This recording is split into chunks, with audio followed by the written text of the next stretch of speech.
So hi, Assalamualaikum. Kita sambung kita punya topik insurans berkenaan dengan insurans kebakaran. So insurans kebakaran ni adalah tentang kebakaran rumah ataupun kebakaran bangunan, okey? Bangunan kedai ke whatsoever lah. Okey, jadi benda paling penting yang kita nak kena tahu bila kita nak mengira insurans kebakaran ni adalah jumlah insurans yang harus dibeli tu berapa. So berapa sebenarnya insurans yang kita harus beli? So that's the first thing. So benda tu diberi dalam formula SPM, formula ke-11. Jumlah insurans yang harus dibeli adalah peratusan kod insurans. Soalan akan bagi darab nilai boleh insurans harta. Apa maksud dia ni? Okay, contoh, Ali dia ada satu rumah, nilai rumah dia tu 1 juta. So Ali beli rumah kat KL, nilai rumah dia 1 juta. Tetapi insurans pun tak bodoh. So dia pun tahu kalau aku bagi Ali ni beli insurans 1 juta, tiba-tiba rumah Ali tu terbakar, insurans kena tanggung 1 juta tu. Insurans pun taklah sebodoh itu. Jadi apa yang insurans cakap? Okay, kau boleh beli insurans, tapi kau tak boleh beli dengan harga yang nilai boleh insurans 1 juta tadi. Tak boleh. Kau kena beli 85% je, 90% je daripada 1 juta tu. So itu yang peratusan kod insurans tadi tu, 90% darab 1 juta. Kalau dia kata 90%, nanti kita tengok soalan. Faham tak? So kalau dia kata 90%, 90/100 darab dengan 1 juta, maksudnya jumlah insurans yang harus dibeli adalah 900,000 je. So sekiranya rumah Ali tu terbakar, kan kerugian dia 1 juta kan, insurans tanggung 900,000 je, 100,000 lagi Ali tanggung sendiri. Itu maksud dia, okay? So balik pada formula peratusan kod insurans darab nilai boleh insurans harta. Itu adalah formula untuk kira jumlah insurans yang harus dibeli. Okey, so kita tengok dekat sini, dia cakap nilai boleh insurans rumah tu 520,000. See?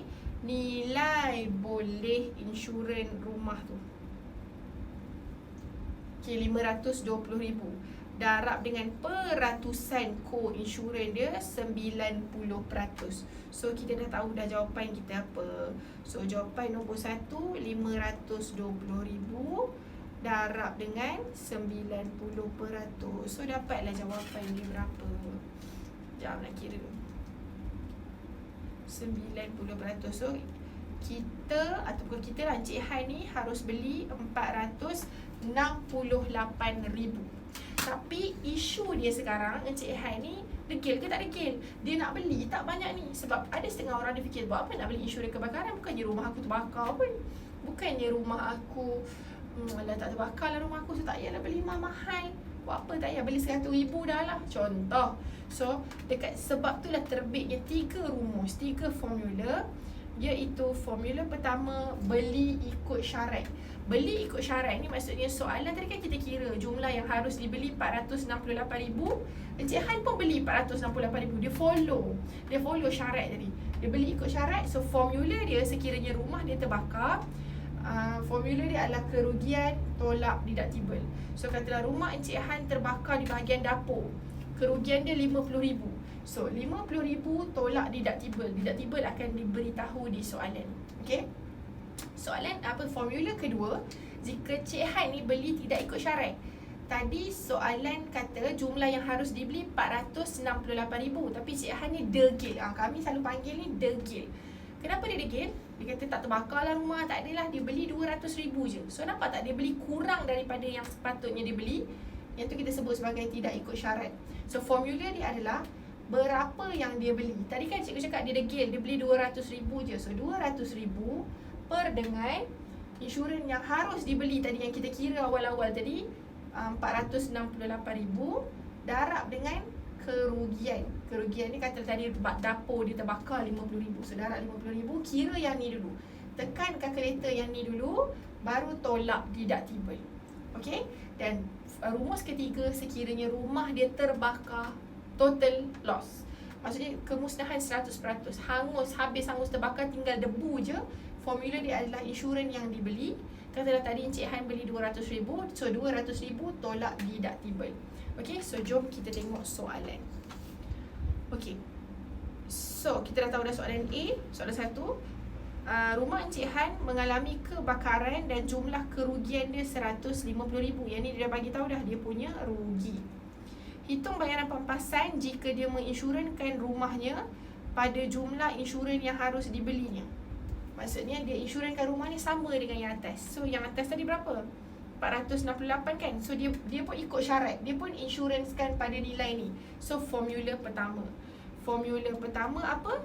Kerugian tolak deductible. Itu formula kalau dia budak baik. Kalau Cik Han ni baik, dia follow je. Dia orang suruh beli ni, dia pun beli banyak ni. Macam tu So kerugian dia cakap rumah dia terbakar, kerugian dia 150,000. Rugi dia 150,000, deductible dia 4,000. So tolak lah. RM 150,000, tolak deductible dia 4,000. So jawapan dia adalah 146,000. Ini jawapan untuk B1. Okey, B2. Kita baca soalan. Dia kata, hitung pampasan yang akan diterima jika dia menginsurankan rumahnya dengan jumlah 400,000. Degil. Orang suruh beli 468,000. Dia nak beli 400,000 je, dia nak jimat. So, kita nak hitung pampasan dia dulu. Formula dia apa tadi? Berapa nilai yang dia beli, which is 400,000, per dengan yang patut dibeli, yang harus dibeli 468,000. Darab kerugian dia, tadi dia terbakar, rumah dia terbakar, kerugian dia 150,000. Tolak deductible dia 4,000. Tapi kira yang ni dulu, okay? So, jom kita buat. Berapa yang dia beli? Dia beli 400,000 je, per dengan yang seharusnya dia beli 468,000. Darab dengan kerugian dia. Dia dah bagi tahu dah, rugi dia 150,000. Okey, cikgu suka student letak kurungan. Tolak deductible. Deductible 4,000. Okey, so tekan kalkulator. Sudah, macam nak tekan kalkulator kecil ni.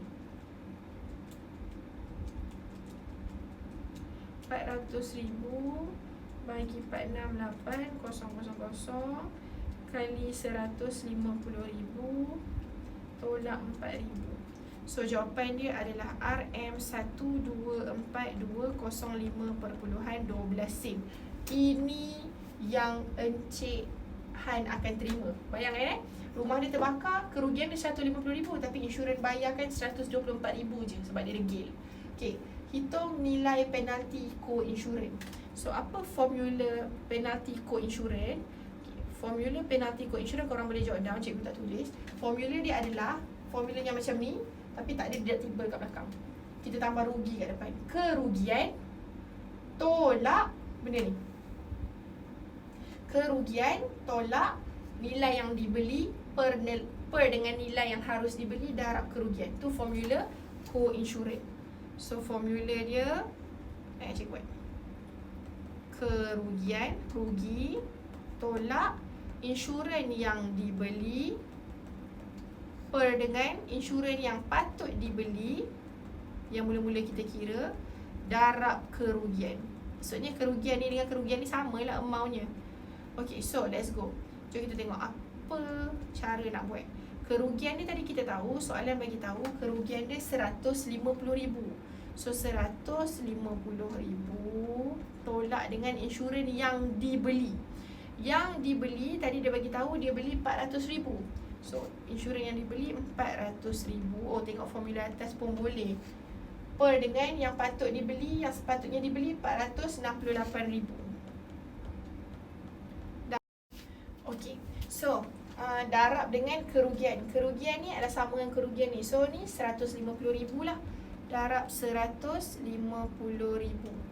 So berapa jawapan dia? Kita tekan kalkulator dalam kurungan dulu. Okey, RM25794.88. So tu jawapan dia. So ini nilai penalti co-insurance, guys. Penalti co-insurance ni hanya akan dikenakan sekiranya dia degil tadi. Orang suruh beli 468,000, dia beli 400,000 je, dia beli sikit, baru dikenakan penalti co-insurance. So rumah Encik Han telah mengalami kerugian menyeluruh. Jika dia menginsurankan rumahnya dengan jumlah 200,000, hitung bayaran pampasan. Kerugian menyeluruh formula ketiga. Berapa insurans yang dia beli? Dia cakap tadi Encik Han beli 200,000, tolak deductible. Deductible dia tadi 4,000 kan? Soalan dia bagi kan, deductible dia 4,000. So dia beli 200,000, tolak 4,000. So jawapan dia RM196,000. Ini sahaja insurans kebakaran.